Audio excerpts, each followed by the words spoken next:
Pasti pernah denger yang namanya ramalan, perdukunan, astrologi. Abis dengerin penjelasan Ko Wenpin sih, gue makin tertarik sejujurnya soal ilmu ini. Nah tapi kok bisa dapet ilmu ini ya? Jujur gue belum pernah denger sebelumnya. Jadi gini, dulu itu aku kan hidup di Indonesia. Kalian pasti pernah denger yang namanya ramalan, perdukunan, astrologi. Dan semua itu menurut aku sih, zaman dulu sih nggak masuk akal, nggak make sense sama sekali lah. Aku ini logis dan skeptis anaknya. Apa sih, kok orang bisa tahu masa depan, orang bisa bikin prediksi dan lain-lain. Itu mungkin cuman suatu seni kayak sulap gitulah. Menurutku dulu begitu. Akhirnya aku kuliah di Tiongkok. Jadi aku dapat beasiswa, scholarship, kuliah di sana. Sama sekali aku tidak pernah pengen mendekatkan diri ke dunia seperti ini. Sampai satu ketika aku pergi ke satu daerah nih. Jadi di atas gunung gitu ada kuil. Ya karena untuk berdoa dan lain-lain, aku ke sana ketemu sama orang yang sedang duduk di lantai. Terus habis itu ada kain kuning besar. Dia duduk dan sedang ngobrol sama orang lain. Ternyata yang dia lakukan adalah menghitung Pakzi namanya. Kalau di Tiongkok itu namanya Suanming Guamia.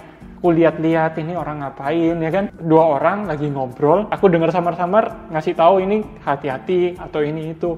Kliennya udah pergi, aku ditanyain, mau hitung juga nggak? Aku bilang nggak, aku mah nggak percaya beginian.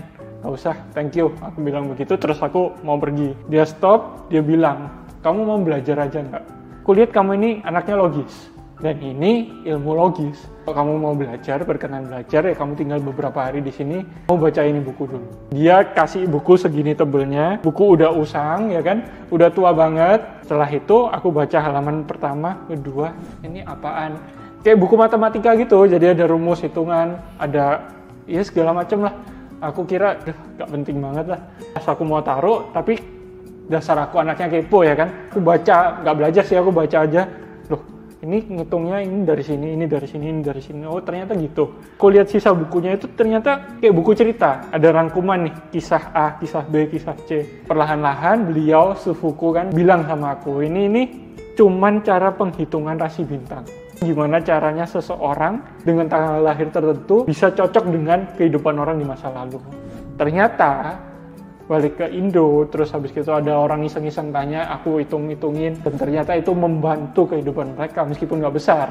Akhirnya baru menyadari ini ilmu yang bisa bermanfaat lah buat orang lain. Dan aku kurang lebih seperti itu.